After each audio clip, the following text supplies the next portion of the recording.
Hello दोस्तों, स्वागत है आपका हमारे YouTube चैनल बाल विकास विद्या मंदिर कोचिंग में। मैं पढ़ाऊंगा आज आपको कक्षा 6 का पाठ मानचित्र पाठ 4 है, जिसमें मैं पढ़ाऊंगा आपको मानचित्र। तो ये हमारे इंडिया का मानचित्र ये है, ये राजनीतिक मानचित्र है। उसके बाद ये भौतिक मानचित्र है। आपने कभी नहीं देखा हो कि मानचित्र क्या होते हैं, तो ऐसे दिखाई देते हैं मानचित्र। अब बात करते हैं मानचित्र की। तो मानचित्र की परिभाषा मैंने लिख रखी है यहाँ कि पृथ्वी की सतह या इसके एक भाग का पैमाने के माध्यम से चपटी सतह पर खींचा गया चित्र मानचित्र होता है। इसका मतलब वो बोल रहा है, ये परिभाषा वाला बोल रहा है कि चपटी सतह, जैसे हमारी बुक है तो वो क्या एक चपटी होती है, जैसे ऐसे चौखुट होती है ना, तो एक चपटी सतह हो गई। और उस पर कोई सा भी चित्र बनाओ, कोई सा भी चित्र बनाते हो, जैसे आप रास्ता बना रहे हो कि यहाँ से आपको ऐसे जाना है, और डग जाने के लिए हम डग जाने के लिए कोई भी रास्ता बनाए तो कि ये ऐसे जाओगे, तुम ऐसे जाओगे, तो ये एक प्रकार से कौन सा रेखा चित्र मानचित्र हो गया है ना। ये होता है मानचित्र। पहले हमने पढ़ा था कि जैसे पृथ्वी पड़ी थी, क्या पड़ी थी? पृथ्वी। तो पृथ्वी क्या थी? गोल थी। तो उसमें हम देश और महासागर और महाद्वीप को पढ़ते हैं, तो उसमें क्या गोल है, वो 3 डायमेंशन है, मतलब वो गोल है। तो उसके ऊपर हमें नक्शा या कोई भी चीज समझने में इतनी आसानी नहीं होती जितनी हम एक चौखुट 2 डायमेंशन की चीज में देखते हैं। जैसे मैंने यहाँ पे लिख रखा है ऐसे, तो ऐसे मैं किसी गोली चीज में बताऊँ आपको तो अच्छा लगेगा क्या? नहीं लगेगा। इसीलिए हम इस मानचित्र को क्या हमने 2 डायमेंशन यानी कि जैसे हम बोर्ड पे लिख रहे हैं, इसे इसको चपटी सतह पर उस पर पैमाने के माध्यम से बनाए हैं। जैसे पैमाना कैसे मैं बताऊंगा आपको। ये होती है मानचित्र। अब बात करते हैं एटलस। तो एटलस कुछ नहीं है, जैसे एटलस के बहुत सारे मानचित्र, क्या बहुत सारे मानचित्र, जैसे राजनीतिक मानचित्र हुआ, थीमेटिक मानचित्र हुआ, उसके बाद राजनीतिक मानचित्र हुआ, सड़क मानचित्र हुआ। ये सभी मानचित्र क्या करें हम कि एक स्थान पर रखते, क्या करें कि एक स्थान पर रखते, तो उसे कहते हैं एटलस। क्या कहते हैं? एटलस। अब भौतिक मानचित्र, राजनीतिक मानचित्र, थीमेटिक मानचित्र क्या होते हैं, इनके बारे में चर्चा करते हैं। तो भौतिक मानचित्र होते हैं, जैसे हम पढ़ते हैं कि पर्वत पढ़ते हैं, पठार पढ़ते हैं, नदियाँ पढ़ते हैं, क्या क्या पढ़ते हैं हम भौतिक मानचित्र में। इसे भौतिक मानचित्र उच्चवाचन मानचित्र भी कहा जाता है। इसमें हम पढ़ते हैं नदियाँ, उसके बाद पर्वत, उसके बाद पठार, है ना, ये हम पढ़ते हैं इसके अंदर। जैसे मैं बताऊं आपको, जैसे हम भारत का ये भौतिक प्रदेश पढ़ेंगे, तो भारत के भौतिक प्रदेश में हम पढ़ते हैं कि हिमालय से ये नदियां निकल के आती है ना। तो हिमालय से नदियां निकलते हैं, कौन सी नदियां आती है? गंगापुत्री आती है, ब्रह्मपुत्री आती है, ये नदियां। तो ये एक प्रकार से क्या हो गया? भौतिक मानचित्र हो गया। तो भौतिक मानचित्र के अंदर हम नदियों के बहाव के बारे में पढ़ते हैं, कौन सा पठार कहाँ है, उसके बाद कौन से पर्वत श्रृंखला कहाँ है, इनके बारे में हम पढ़ते हैं। अब बात करते हैं हम राजनीतिक मानचित्र। तो राजनीतिक मानचित्र जैसे हम हमारे देश का नक्शा है, क्या है? हमारे देश का नक्शा है, हमारे देश का नक्शा है। तो हमारे देश में राज्य, केंद्र शासित प्रदेश, उसके बाद इधर हिंद महासागर और प्रशांत महासागर हमारे नक्शे के नीचे। तो ये किसके अंदर पढ़ेंगे हम? राजनीतिक मानचित्र के अंदर पढ़ेंगे। तो इसमें कौन कौन से आएंगे? राज्य आ जाएंगे। कौन कौन से आएंगे? राज्य, देशों, शहरों, महाद्वीपों एंड महासागरों,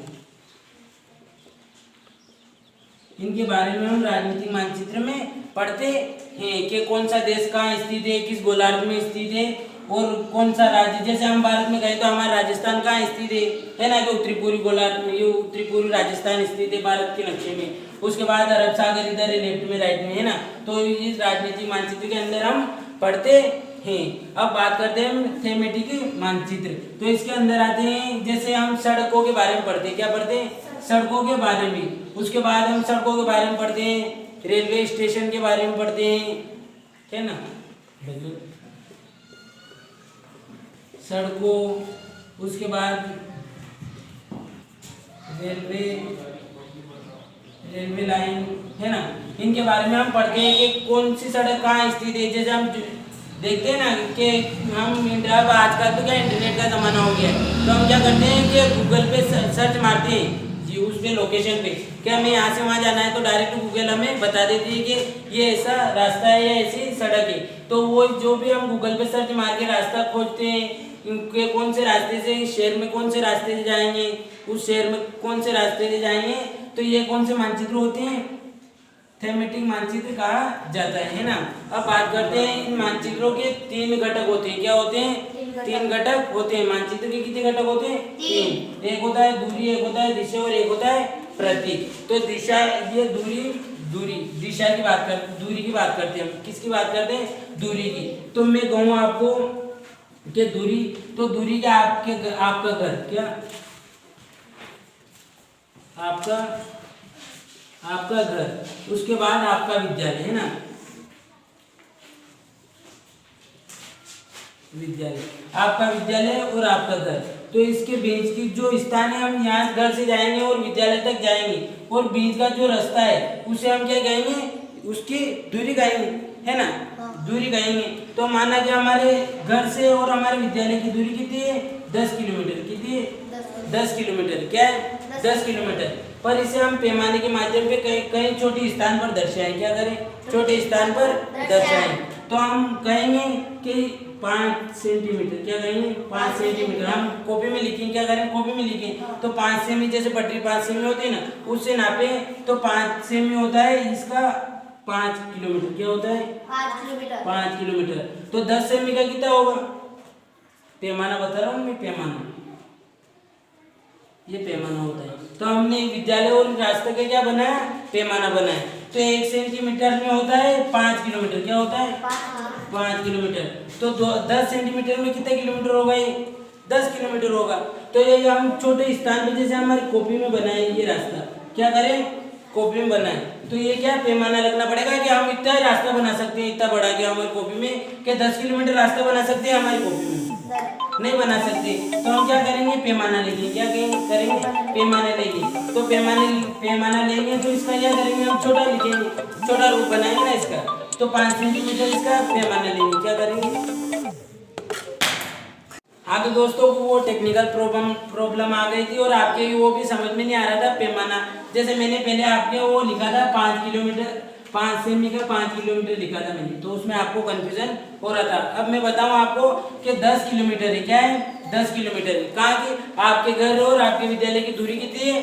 10 किलोमीटर। हम दूरी की बात कर रहे हैं। तो आपके घर और विद्यालय की कितनी दूरी है? 10 किलोमीटर। तो हम पैमाने में क्या करेंगे? इसे 2 सेमी से व्यक्त करेंगे। क्या करेंगे? 2 सेमी से व्यक्त करेंगे। जैसे हमारी ये कॉपी का एक पेज हुआ, क्या हुआ? पेज हुआ। इस बोर्ड की अपेक्षा कॉपी का पेज इतना ही छोटा होगा, तो थोड़ा बड़ा बना लो, कितना हो जाएगा? माना कि इतना बड़ा हो गया। क्या हो गया? इतना बड़ा हो गया। तो क्या हम 10 किलोमीटर लंबी लाइन में ऐसे सड़क बना सकते हैं क्या? नहीं बना सकते। तो हम यूं ही तो कहेंगे कि हमारा विद्यालय और हमारा स्कूल है ना, ये हमारा घर यहाँ पे मान लो, ये हमारा घर ये यहाँ पे नहीं, ये हमारा विद्यालय को है ना, ये हमारा यहाँ पे हमारा घर है ना, ये से हमारा घर। तो ये यहाँ से यहाँ की दूरी कितनी है? 10 किलोमीटर। कितनी है? 10 किलोमीटर। क्या हम 10 किलोमीटर ऐसे 10 किलोमीटर पेज लाएं? क्या लाएं? पन्ना लाएं या पेज लाएं? तो उस पर बनाएंगे तो अच्छा लगेगा? नहीं लगेगा। तो हम क्या करेंगे? ये पैमाना लेंगे। क्या करेंगे? पैमाना लेंगे। तो पैमाने पे छोटी चीज से दर्शाएंगे। तो हम पटरी की 2 सेमी से दर्शा देंगे। 10 किलोमीटर की दूरी को क्या करेंगे? 2 सेमी से दर्शाएंगे। कितनी सेमी से?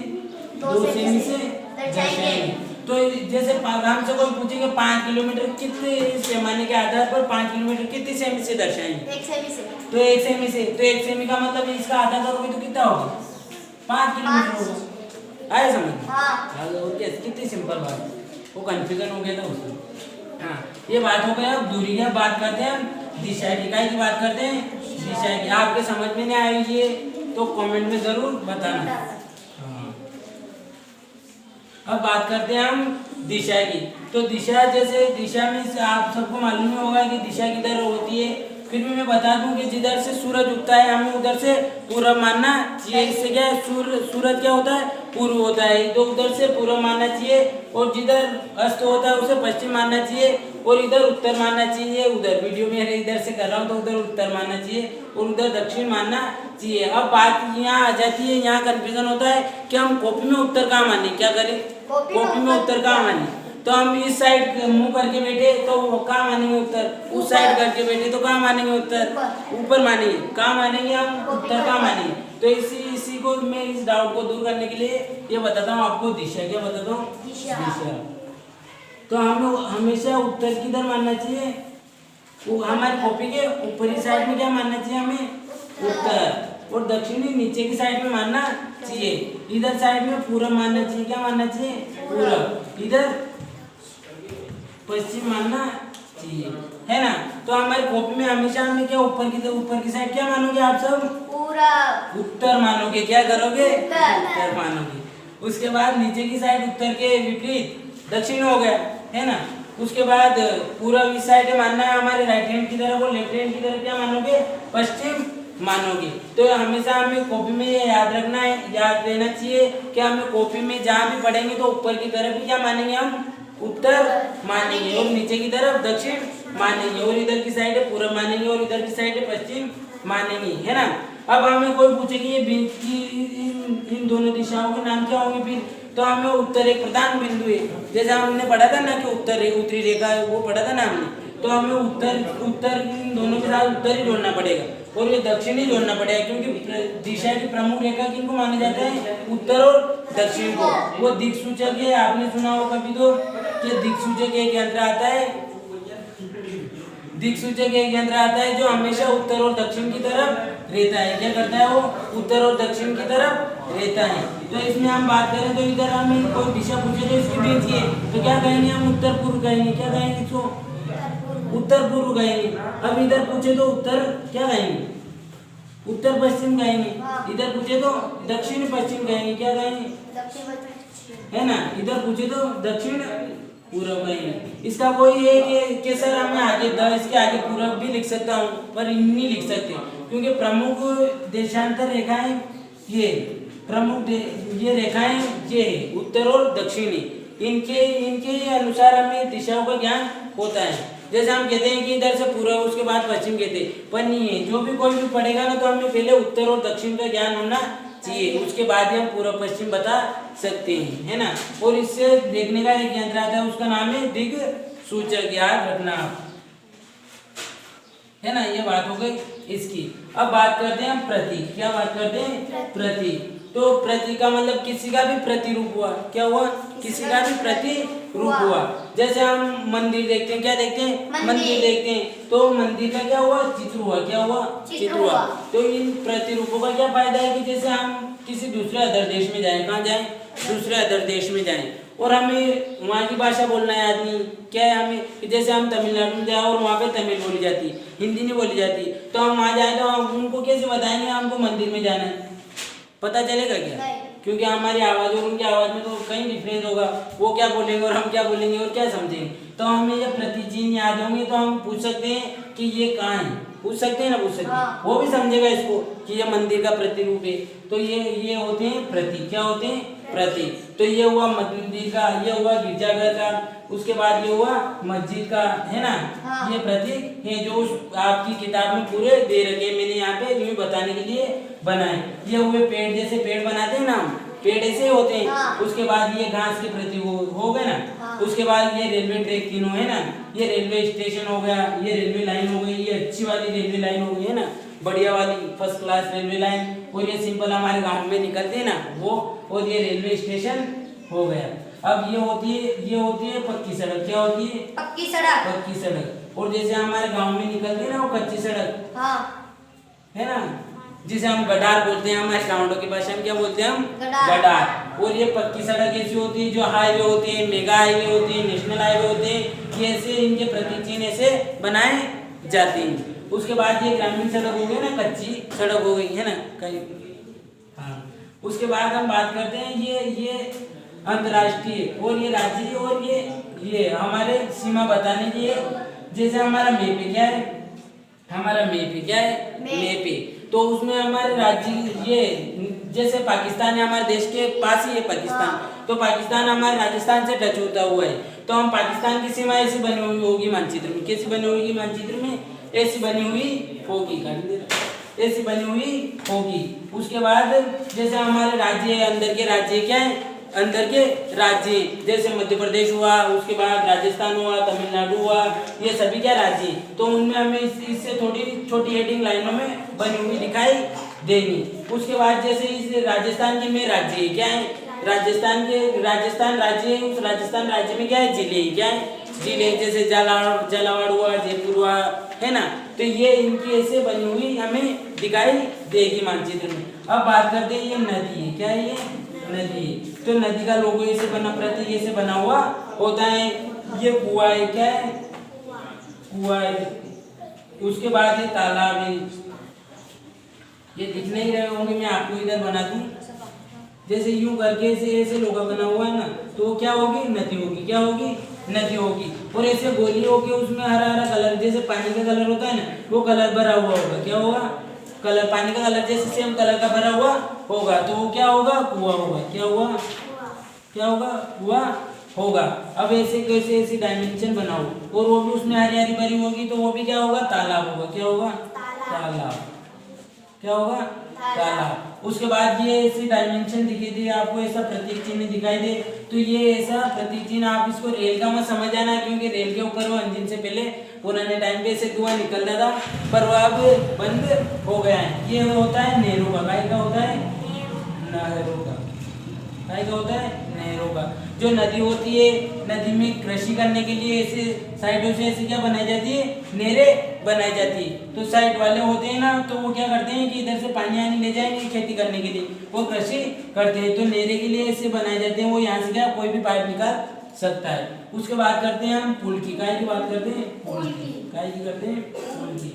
तो पुल आपने सभी ने देखा होगा, जैसे हमारे इधर भाषा में पुल नहीं बोलते हैं इसको बोलते हैं पुलिया, क्या बोलते हैं, पुलिया, या नाला बोलते हैं, क्या बोलते हैं, नाला। इसे पुल बोलते हैं इसमें शुद्ध हिंदी में तो, और हमारी भाषा में क्या बोलते हैं, इसे नाला या पुलिया, क्या बोलते हैं, नाला, जो सड़कों पर बने हुए होते हैं, जो पक्की सड़कों में हमने देखे होंगे बहुत से स्थानों पर। मैं बताऊं आपको, जैसे ये, जैसे हमने ये हमारे देश का नक्शा है, क्या है, हमारे देश का नक्शा है। जैसे मैंने ये यहाँ पे ये बना रखा, तो आप देखो ये यहाँ पे ये इधर हमारे इधर पाकिस्तान आ गया हमारे देश के, तो एक बार थोड़ी बड़ी बड़ी हेडिंग में ये काले काले डॉट बने हुए, देखो ऐसी ऐसी लाइन बनी हुई। अब बात करें हम ये राज्य की सीमा निर्धारण करने में हमारे नक्शे में, तो ये हमारा राजस्थान है, ये यहाँ पे इसकी कितनी पतली पतली ये बनी हुई है ना। उसके बाद हम बात करते हैं इसकी, तो ये क्या है कि उसमें जैसे हम ये इसमें दे रखा है, उसमें ये हमारे राजस्थान है ना, राजस्थान के जितने भी 33 जिले, अलवर, भरतपुर, धौलपुर, करौली, ये सभी क्या इसमें इसके अंदर राजस्थान के जिलों में आ जाएंगे, जो ऐसे ऐसे आकृति के ऐसे ऐसे और इसके अंदर डॉट बने हुए होंगे, जो राज्य और देश और राज्य और जिले, इनकी सीमा निर्धारण करने के प्रतीक चिन्ह होते हैं। समझ में आ गया आपको? आ गया। आशा करता हूँ वीडियो देखने वालों की समझ में आ गया होगा, और कुछ रह गया हो